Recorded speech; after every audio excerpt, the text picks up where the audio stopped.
Avec la hausse de taux, l'endettement et l'inflation, qu'est-ce qu'on fait avec notre encaisse? Bonjour, mon nom est Pierre-Olivier Langevin. Je suis gestionnaire de portefeuille chez Médici et je suis accompagné de Philippe Veilleux, également gestionnaire de portefeuille chez Médici. Bonjour Philippe. Bonjour Pierre-Olivier. Alors Philippe, aujourd'hui on a une question qui est un thème récurrent. Honnêtement, quand je la regarde, cette question-là, je pense qu'à chaque année on se la fait poser. Oui. J'ai beaucoup d'encaisses sur les lignes de côté. Vu le contexte économique actuel, puis là la personne parle de hausse de taux d'intérêt, d'inflation. On l'a vu, l'inflation a été élevée dans la dernière année. L'endettement des ménages. Qu'est-ce que je devrais faire avec mon argent? La menace d'une crise aussi, ça revient souvent. C'est pas nouveau qu'on a cette question-là, comme tu dis, Pierre-Olivier, parce qu'il y a toujours une bonne raison de vouloir conserver de l'encaisse. Là, c'est l'inflation, tout ça. Parfois, ça peut être une guerre. On a connu une guerre qui a débuté en 2022, une pandémie. Vous le savez. Puis quand ça va bien, c'est la même chose. Quand ça va bien, souvent, les évaluations des entreprises sont plus chères de façon générale. Et là, est-ce que c'est trop cher? Est-ce que je devrais garder de l'encaisse? Finalement, Philippe, tu dis qu'il y a toujours une bonne raison de ne pas investir. Bien, je dirais pas que c'est une bonne raison de ne pas investir, mais oui, il y a toujours une bonne raison de croire ça. Et puis, à ce moment-là, ben, les bonnes raisons, finalement, de ne pas investir, c'est plus des raisons qui sont personnelles. Pour les personnes à la maison qui, oui, subissent l'inflation ou qui appréhendent une hausse de leur paiement hypothécaire ou qui vivent de l'incertitude par rapport à leur situation personnelle et financière, c'est normal que ces personnes-là veulent conserver davantage d'encaisse et c'est la bonne chose à faire, finalement, pour ne pas être pris le bec à l'eau. Mais la personne, bon, tu dis incertitude dans sa situation financière propre, ça on comprend, mais la personne qui s'en fait avec l'actualité, puis on le voit là, chaque année, il y en a là, des nouvelles, il y a eu une pandémie en 2020, c'était-tu assez inattendu, juste un peu? Il y a tout le temps des bonnes raisons, bonnes, on s'entend. Comment toi tu fais, Philippe, puis c'est ton quotidien de rencontrer ces gens-là, comment tu fais pour les rassurer par rapport à ces nouvelles-là? Ben, je pense que la meilleure façon là, de trouver du réconfort par rapport aux incertitudes, c'est de comprendre que finalement, ce qu'on détient dans le portefeuille, c'est pas des cours boursiers qui se transigent à la bourse, ce sont des participations dans des entreprises.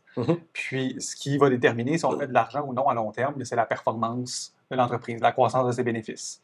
Puis, pour illustrer ça, j'avais demandé à un client, il y a quelque temps de ça, qui appréhendait une baisse des marchés boursiers. Puis je lui ai dit, le client, c'est un entrepreneur, propriétaire d'entreprise. J'ai dit, est-ce que vous allez vendre votre participation dans l'entreprise? Vos actions de l'entreprise. Ouais. Il disait, non. J'ai dit, pourquoi? Il me dit, ben, je sais que ça va bien. Je sais que s'il arrive une crise, mais je vais continuer à faire de l'argent. J'ai des projets d'expansion, je vais être capable de les mettre en place. Puis je pense que ma business, dans 5 ans, 10 ans, va faire encore plus d'argent que ce qu'elle faisait aujourd'hui. C'est pas le temps de la vendre. C'est pas vraiment différent pour nous, ça. Quand on regarde les entreprises dans le portefeuille, on regarde les résultats, les bilans, c'est la même affaire. On devrait avoir exactement la même logique. Fait que je pense que, comme tu disais, des fois, il faut fermer la télévision, puis les nouvelles à sensation, puis de se concentrer davantage au contenu de ce qu'on détient.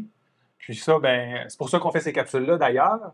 Puis c'est pour ça qu'on fait les lettres annuelles, qu'on fait les revues avec nos clients. C'est toutes des façons de se garder informé sur le contenu du portefeuille. Est-ce que la sélection des titres, ça rassure les clients? Tu sais, nous, du côté investissement, c'est notre quotidien de regarder les entreprises pour le bien des clients. Nous, on se rassure beaucoup en voyant les résultats, en disant, bon, cette entreprise-là est en croissance, a un bon bilan.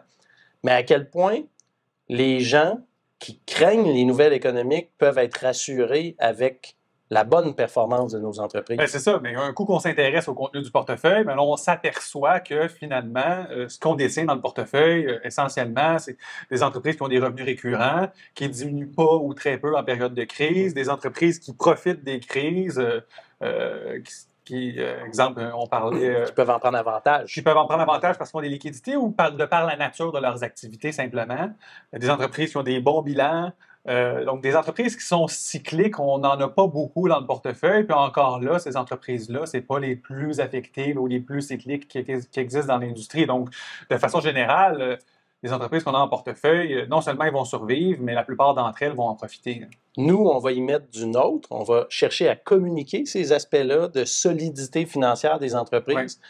Mais ton message, finalement, c'est que autant qu'on les communique, il faut que la personne soit réceptive à ces informations-là. Exact. Lire les lettres, regarder les capsules vidéo comme celle-là, puis là, on peut avoir un. Puis nous, notre travail, finalement, c'est si on n'en trouve pas des bonnes business, s'ils sont trop chers, ben, on va en conserver de l'encaisse. Donc, on fait déjà le travail de conserver des liquidités suffisantes si ce n'est pas opportun d'investir ces liquidités-là. Donc, ce n'est pas nécessaire que le client fasse ce même travail-là de son côté, on s'en charge déjà.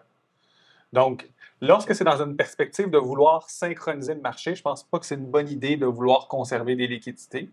Mais notre travail, mais mon travail à moi, c'est de connaître les clients. Et lorsque c'est pour des raisons personnelles, pour se sécuriser psychologiquement ou financièrement, bien là, oui, ça peut être une bonne idée. Parce que ce qu'on veut éviter absolument, c'est de devoir vendre au mauvais moment. Donc, si on est inconfortable, advenant un changement dans notre situation financière, ou si ça pourrait mettre des pressions sur nos finances personnelles, bien là, oui, et nous forcer à vendre, bien là, oui, on pourrait conserver des liquidités. Philippe Veilleux, merci pour cette réponse fort complète. Et à la maison, bien, on vous dit merci beaucoup. Si vous avez des questions comme celle-là, n'hésitez pas à nous les poser. Écrivez-nous www.gpsmedici.ca. Merci. Merci.